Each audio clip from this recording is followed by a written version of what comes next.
रोज़े के चंद अहम मसाइल वो आपके सामने जिक्र करूँगा, जैसा कि रोज़े की हालत में बीड़ी या सिगरेट का पीना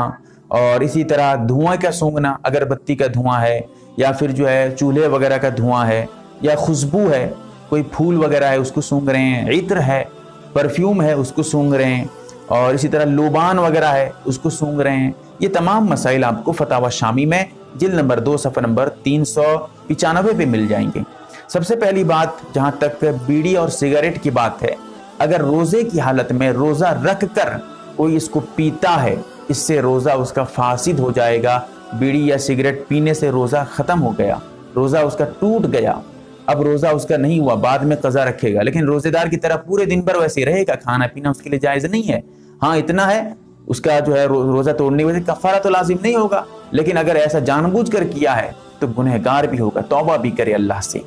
और दूसरा मसला, रोज़े की हालत में अगरबत्ती का धुआं या चूल्हे का धुआं, इसमें ज़रा समझिएगा। अगर वो जो है धुआं अगरबत्ती का है और वो धुआं इसके इख्तियार के बगैर अगरबत्ती कहीं लगाए हुए हैं, धुआं खुद ब खुद जो है खुशबू उसकी जो अगरबत्ती की खुशबू है धुएं के साथ वो फैलती रहती है, ये घर में बैठा है, इसका कोई इरादा नहीं है सूंघने का, बस ऐसे ही खुद ब खुद धुआं अंदर जा रहा है, इससे रोज़े में कोई फ़र्क नहीं पड़ेगा। लेकिन हाँ, अगर ये उस खुशबू को सूंघने लगे, खुशबू से मुराद धुआं है,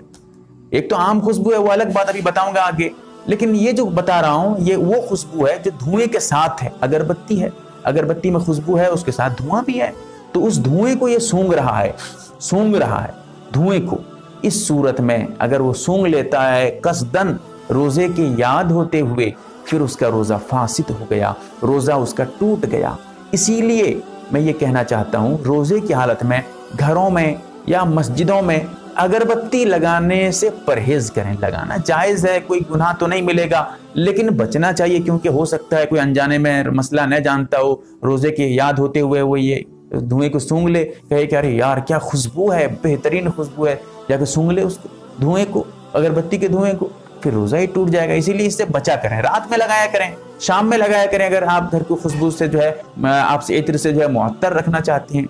और दूसरा मसला ये है चूल्हे का धुआं। चूल्हे का धुआं भी यही है, अगर बिला इख्तियार इसके इख्तियार के बगैर धुआं अंदर जा रहा है, औरत पका रही है चूल्हे के पास, धुआं बहुत हो रहा है, खुद ब खुद इसके मुंह में नाक में दाखिल हो रहा है, कोई फर्क नहीं पड़ेगा, रोज़ा बिल्कुल सही है, कोई हरज नहीं। उस वक्त फर्क पड़ता है जब कोई आदमी रोज़े की हालत में धुआं जानबूझकर सूंघे,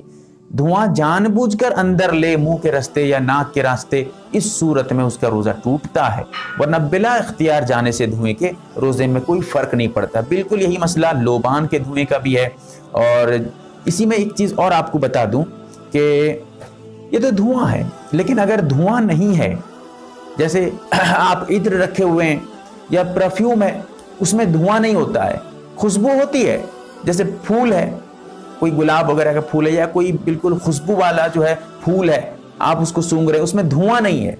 तो इस सूरत में आपके लिए रोज़े में कोई फ़र्क नहीं पड़ेगा, आपका रोज़ा बिल्कुल सही है और सूंघना भी उसका जायज़ है, सूंघ सकते हैं, कोई फ़र्क नहीं। इसीलिए रोज़े की हालत में इत्र का लगाना, परफ्यूम का लगाना, जो जायज़ परफ्यूम है, तो कोई बात नहीं है, लगा सकते हैं, क्योंकि उससे रोज़े में कोई फ़र्क नहीं पड़ता।